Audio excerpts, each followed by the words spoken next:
जी हाँ दोस्तों, अभिषेक बनर्जी का पहली बार शाह को खुला चैलेंज। ममता के जाल में फंसे मोदी और शाह और पूरी बीजेपी। बंगाल में बीजेपी का खेल खत्म। स्वागत है आप सभी का। आप देख रहे हैं द राजनीति का विशेष सेगमेंट खबर और विश्लेषण। मैं हूं जब्बार खान। दोस्तों, आखिर क्यों ममता बनर्जी के भतीजे और सांसद अभिषेक बनर्जी ने कहा शाह ओ शाह धमकी मत देना?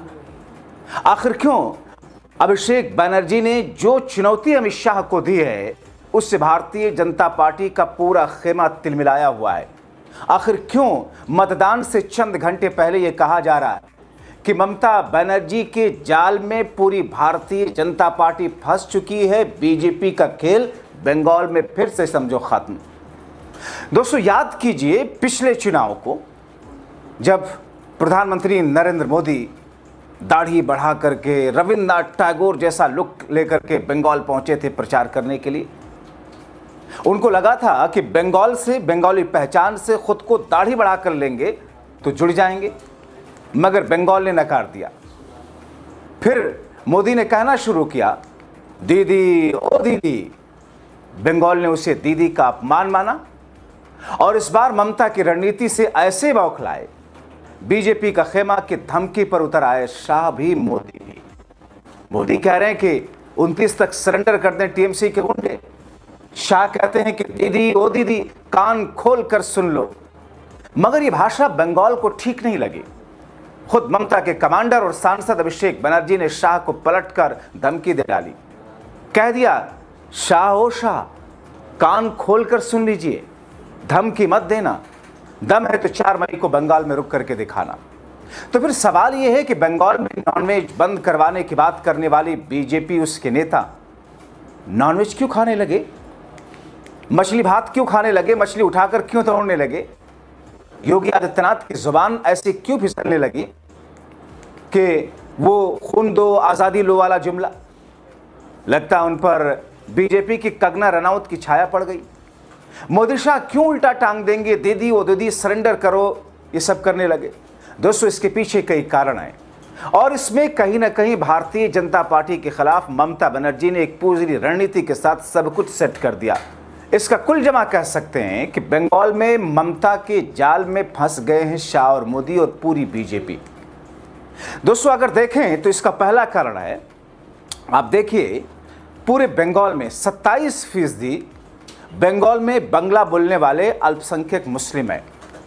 मतलब दोस्तों, कोई अगर दौड़ शुरू होती है, रेस शुरू होती है, तो पिस्तौल चला करके जो रेस की शुरुआत का ऐलान होता है, उसमें 27 कदम पहले ही कोई पार्टी आगे खड़ी होती है जहां से रेस शुरू करती है, क्योंकि 27% ममता बनर्जी का वोट कंसोलिडेट है ये अल्पसंख्यक मुस्लिम।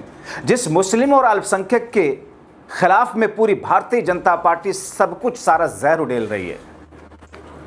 दूसरा, ये बंगाल में 50% महिलाओं का वोट कंसोलिडेट है, ममता के लिए फिक्स है। यानी कि 50% जो टोटल महिलाओं का वोट है उसमें से 50% हर हाल में ममता बनर्जी को जाना ही जाना है। उसमें भी से 15% और जोड़ दीजिए। तो यानी कि ये देखिए कि बीजेपी और टीएमसी के बीच में ममता बनर्जी ने कुछ ऐसी रणनीति सेट कर रखी है। जमीन पर ऐसी स्थितियां हैं जिसमें ममता बनर्जी को करीब 40% के आसपास पहले ही उसका वोट बैंक कंसोलिडेट हो जाता है। अब दूसरा काम, बंगाल में ममता ने क्या सेट किया? एसआईआर मोदी शाह ने, चुनाव आयोग ने करवाया। एसआईआर का मुद्दा बनाया, जिसे विपक्ष ने चुनाव के दौरान बिहार में जिसे मुद्दा नहीं बना सकी थी। चुनाव से पहले राहुल गांधी, तेजस्वी यादव ने बिहार में खूब मुद्दा बनाया, लेकिन चुनाव आते आते ठंडा पड़ गया था। बंगाल में इसको ममता बनर्जी ने हवा दे करके दरअसल ये समझाने की कोशिश की कि तुम्हारे वोटों को काटने की एक बड़ी साजिश है, हमें हराने के लिए तुम्हें इस देश का नागरिक तक नहीं मानने को तैयार है। और ऐसे में दोस्तों, वो सारे के सारे लोग जिनके वोट कटे, उनके परिवार वाले, उनके रिश्तेदार जम करके कंसोलिडेट होकर के, इकट्ठा होकर के ममता बनर्जी के फेवर में वोट डालने के लिए आगे बढ़ते हुए दिखाई देंगे। तीसरा ये कि ममता ने बंगाल में ये नैरेटिव सेट कर दिया कि यूपी, गुजरात, बिहार, बाहरी आकर बंगाल के कल्चर को, भाषा को, खान पान पर प्रहार करेंगे। और करते हैं, जो कि मोदी, शाह, योगी, असम, बिहार के लोगों ने किया। जैसा कि हेमंता ने किया, नॉनवेज बंद करने का ऐलान किया। उन्होंने भले ही इसके लिए बीफ का शब्द इस्तेमाल किया, हालांकि हिमंता तो अपने राज्य में कहते हैं कि साहब गौमांस मुसलमान खाता है, हम उसे ये नहीं कहते मत खाओ, लेकिन घर के अंदर खाओ। लेकिन बंगाल में आकर के क्या कहते हैं कि हम इसे बंद करवा देंगे, भारतीय जनता पार्टी की सरकार आएगी तो नॉनवेज बंद करवा देंगे। लेकिन होता क्या है दोस्तों, ममता ने ऐसा नैरेटिव सेट किया कि पूरी भारतीय जनता पार्टी की टीम मंगलवार के दिन, जिस दिन आमतौर पर सनातनी नॉनवेज नहीं खाते हैं, मंगलवार के दिन नॉनवेज खाते हुए, मछली भात खाते हुए दिखाई दिए। वो अनुराग ठाकुर जो कि पार्लियामेंट में राहुल गांधी की जात पूछ रहे थे, जो फलानों को गोली मारो, फलानों को जो मन से कह रहे थे, मगर चुनाव आयोग नपुंसक बना रहा, और वही अनुराग ठाकुर मछली के मजे लेते हुए दिखाई दिए। अनुराग ठाकुर जैसे पूरी बीजेपी की जमात, बहुत सारे नेता मछली उठाए घूमते हुए प्रचार करते हुए दिखाई दिए, क्योंकि उन्हें लगा कि हम तो बंगाल की पहचान से कट रहे हैं। मतलब ममता ने वो कर दिखाया जिसकी कल्पना बीजेपी ने की नहीं थी कि हम ये सब करेंगे। जबकि बिहार में आप देखें कि मुकेश सहनी, तेजस्वी की मछली खाने पर कैसे बीजेपी ने मुद्दा बनाया था, कैसे छल के साथ में, अपने गोदी गिद्धों के साथ में पूरा एक नैरेटिव सेट कर रहे थे कि देखिए क्या कर रहे हैं सावन के महीने में, और ये मंगलवार के दिन खुद ही नॉन वेज पर टूट पड़े हैं। आपने वो वीडियो देखा होगा कि साहब अनुराग ठाकुर लुत्फ लेकर के खा रहे हैं, और उनसे पत्रकार पूछते तो कहते भाई बहुत स्वादिष्ट है, आइए आप भी खाइए। इसके आगे बढ़े तो देखेंगे बंगाली भाषा दोस्तों, आपने देखा होगा कि शुभेंदु अधिकारी कई जगहों पर हिंदू मुस्लिम के नारे लगाते हुए दिखाई दी, लेकिन बंगाल की जनता बांग्ला भाषा, हम बंगाली हैं, उसका बंगाली वर्जन बोल बोल करके शुभेंदु अधिकारी के पसीने छुड़ा दिए थे। अब देखिए ना दोस्तों, बंगाल में मोदी, शाह, योगी जो भी बोलते हैं हिंदी भी बोलते हैं। अगर मोदी, आप देखें झालमुड़ी मोदी ने खाया, गोदी गिद्ध मीडिया ने किस तौर पर उसको प्रचारित किया, और सब कुछ बाकायदा ट्रेनिंग के जरिए उस पूरे इवेंट को शूट किया गया।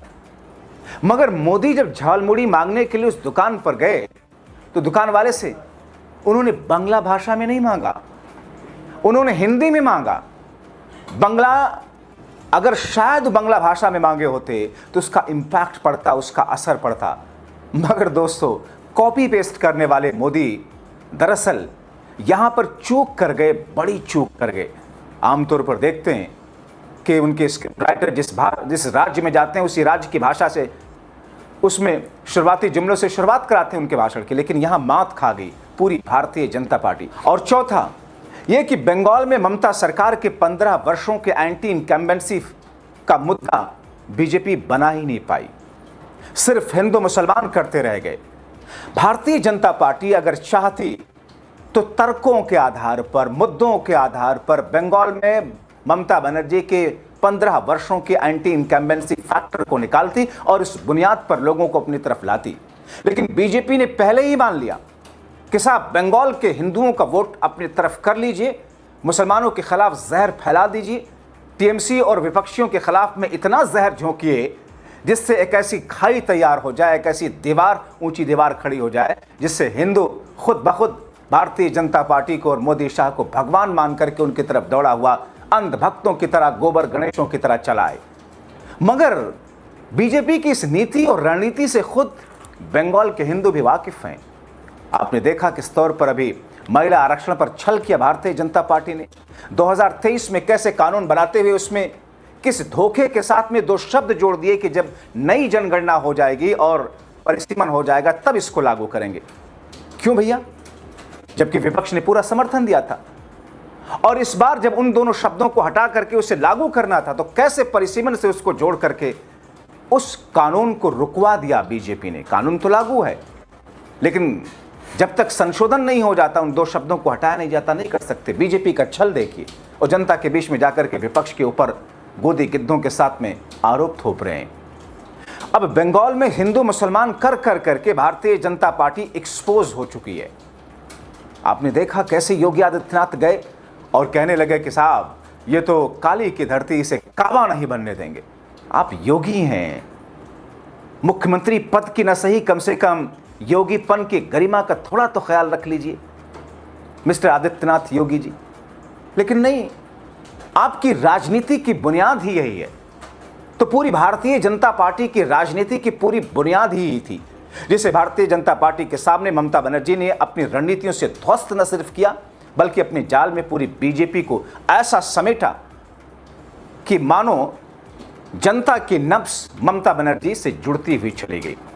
और ऐसे में जब खुलेआम धमकी देने लगे शाह, दीदी वो दीदी कान खोल कर सुन लो, और उधर मोदी साहब सरेंडर कर दो 29 तारीख तक, ऐसी भाषा पर उतारू आ गए तो ये बौखलाहट दर्शाती है।